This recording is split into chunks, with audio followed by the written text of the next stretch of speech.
We just avoided going to the nuclear option. As a result, Jeanne and I thought we should keep with the energy theme. If we can't do nuclear, which we really wanted to do, Dave, where are you? I gave a little plug for nuclear there. I don't know if you heard that. Okay, thank you. We decided we'd go for something a little more achievable, and that's energy efficiency. And my view on this, I've actually talked to this group before about it. I probably put you all asleep about a year ago when I said there's something common that I think really we had to focus on as Republicans and as members of the business community, and that is how to not just talk about producing more, but using less. And I think it's entirely consistent with the conservative tradition of conserving. And I've talked to you as somebody who has the only hybrid pickup truck in the state of Ohio, which I get a lot of grief about. And live in a LEED certified house that I never would have done it over again because it's so hard, but I really do believe in it. And I think this is an opportunity for us, not just as Republicans, to get out front on an important energy issue that we're not normally associated with, but to get something done that's great for the country in a bipartisan way.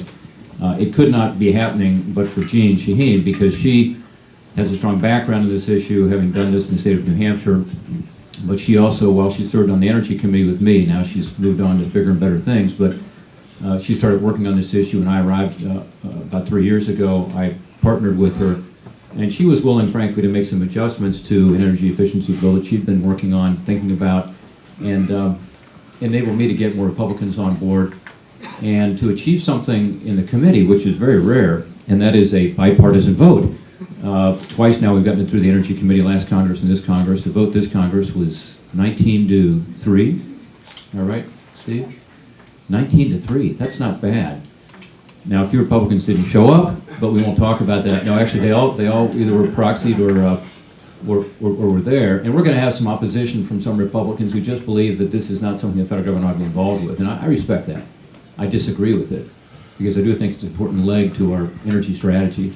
And again, I think it's important not just for our party to be out there and force something on energy that's very positive in addition to producing more, but also it's great for our country. And I'll just briefly touch on the legislation, and I'll ask Jeanne to speak, and then we get into more detail if you like in your questions. But it basically says to the business community, we're going to partner with you to make you more competitive in a global environment where, as I've talked to some of you this morning, given the emerging economies, and my work as trade rep, I saw this, everyone else gets it, and they're moving ahead. So it's not just our European counterparts who have been ahead of us on energy, or the Japanese. It's now these emerging economies where they understand if they can produce something for less cost in terms of energy, they have a competitive advantage. And many businesses are quite interested in it, but they're also interested in the federal government providing some of the research and development and best practices and incentives that we have in other areas, including, frankly, in technology for renewables and so on. This is for the efficiency side. And we think it's gotten short shrift at the Department of Energy, and that's one reason we have this legislation. So it requires the Department of Energy, so it mandates them to do more with the private sector. It gets the private sector more involved with technologies, but does not have mandates on business. So there are no mandates in this bill, except for on the government to do more. So one, the industrial side, I think it's exciting, and that's why we have over 200 businesses supporting us, NAM supporting us, the Chamber supporting us, PRT is supporting us. Many in this room have been involved in that already, and we'd love to have your continued involvement and, frankly, working with some Republicans maybe from that perspective. Second, housing and other buildings. A big focus on buildings, because that's where some of you know the majority of electrical energy is used, and 40% of energy overall is used. And it's not a mandate, but it is having DOE be much more involved in the building codes, working with the building code certifiers and trying to get to a point where, again, the federal government is playing a more constructive role in providing incentives for better building codes. That will actually alone have considerable savings.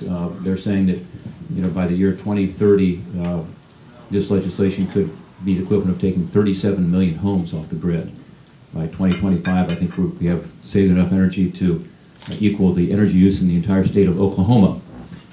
So these are big changes that can really help. And then finally, the federal government. The biggest energy user in the world is our federal government, not just in the United States, but so there's enormous opportunities for efficiency there, and a number of provisions in the bill relate directly to the federal government having to use smart metering, having to do a better job on buildings, having to do the things that you would hope we ought to be doing, but there's not adequate incentive right now to save energy in a significant way and save taxpayers money. So at the end of the day, this bill has no cost. We have offsets for the new programs, including a new state program that's a private sector partnership for financing. It's not a loan guarantee. We actually took that out at the request of some of our Republican colleagues, but there is a financing mechanism here for some of these efficiency upgrades we talked about. But it will actually save taxpayers money, because not only is it fully offset, there'll be a lot of savings at the federal government level, which helps to save taxpayer money. So I like it because I think it's good policy, but also, frankly, again, it's an opportunity for Republicans to be talking about something positive on energy other than producing more, and I hope that folks in this room will help us to get as many Republicans on board as possible, understanding that we're not going to get everybody, but if we can make this a good bipartisan effort, I think it would be terrific for our party and for our country. So with that, I'm going to turn it over to my colleague in all of this, and again, she's someone many of you know already. Given this morning, I said, who's speaking first? Jeanne said, you have to speak because it's kind of a Republican-leaning group. I said, actually, they love constructive Democrats. That's who they like better than us. That would be Jeanne. Actually, what he said was, they love Democrats who work with Republicans. You're right. Same as constructive. But she is the only woman in the history of the United States of America to be elected both governor and senator. Think about that. Women and men, please give a round of applause for that.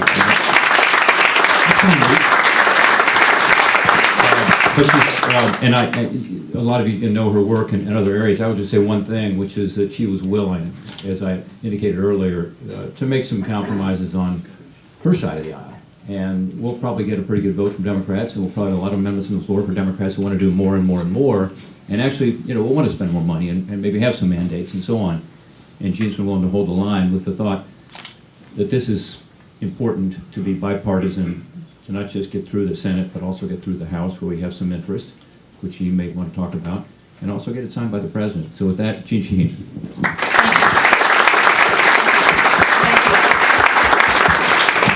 Thank you, Rob. I know that everybody turned out here today because you wanted to see if we could survive the nuclear option. And it's really nice. Bipartisanship is breaking out all over the Senate, which is good for the country. And Rob has been a great partner in this effort, and it really has been a partnership. We have vetted everything. If we both didn't agree, then the elements didn't make it in the bill, and that's the way it should be. And I knew Rob was going to be a good partner because he went to Dartmouth, which is in New Hampshire. Yeah, that's right. So I also really need to begin by recognizing Steve Kittredge on Rob Portman's staff and Robert Disnoff on my staff, because they are the two people who have really spearheaded this effort and negotiated it, and without them we wouldn't be here. So thank you. Here.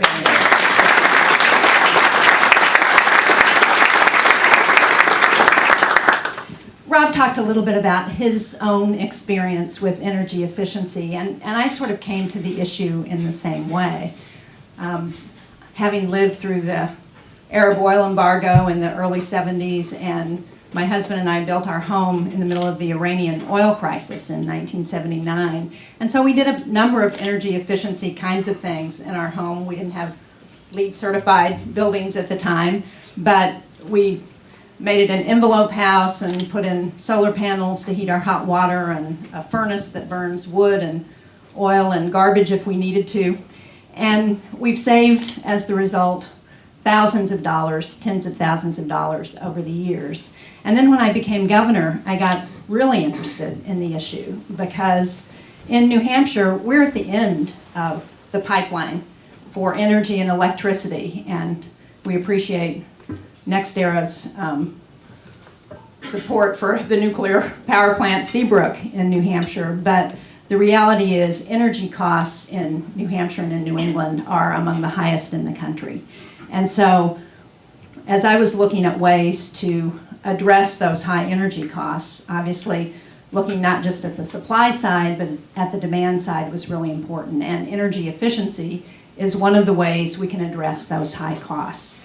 Energy efficiency is the cheapest, fastest way to deal with our energy needs. And we do need a comprehensive energy policy in the country.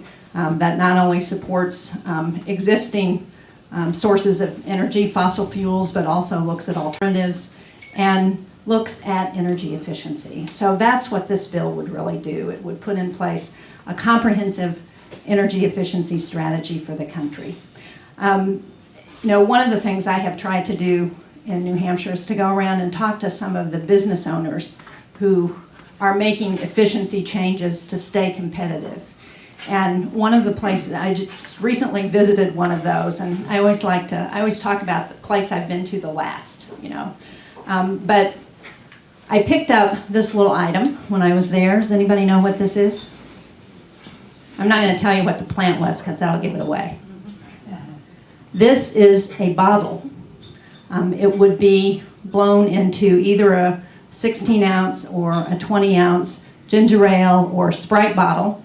And I got this at Coca-Cola of Northern New England, which is one of the biggest bottling companies in Northern New England. It's in Londonderry, New Hampshire. And because they went to a process that can start out making bottles with this kind of form, they were able to reduce the trucks that brought in bottles into the plant, 2,000 trucks that they used to bring in, now down to fewer than about 20. They are saving about 30% of the air that is used. These are made with blowing air into them, saving about 30% of that air and reusing it. They're going to pay for the equipment to do this in only a couple of years. They're saving about 30% on their electricity use and hundreds of thousands of dollars.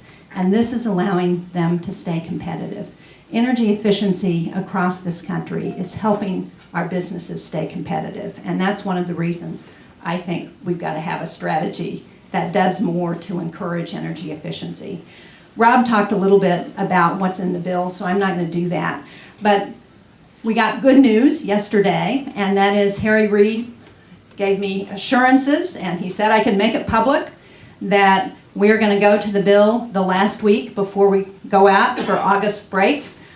So that's very good news. We've been working on this for 3 years now, and we finally got an agreement that it's going to come to the floor. We've had a lot of help from the chair of the Energy Committee, Ron Wyden, and ranking member Lisa Murkowski. They both know how important this legislation is. And this will be the first energy bill to come to the floor of the Senate since 2007. So as you can imagine,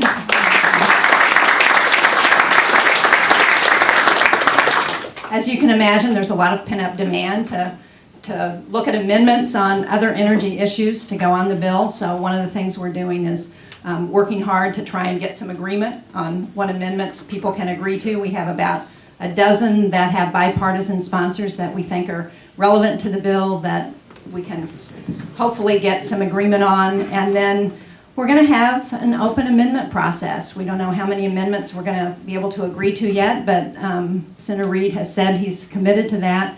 So I think that's good news, and we will work together, and with the help of Ron Wyden and Lisa Murkowski, I think that we're going to get this bill through the Senate. And there's actually, as Senator Portman alluded to, there is a similar bill in the House that's been introduced, a bipartisan bill as well. So we really think there's a great opportunity here to get this bill through, get it signed by the President.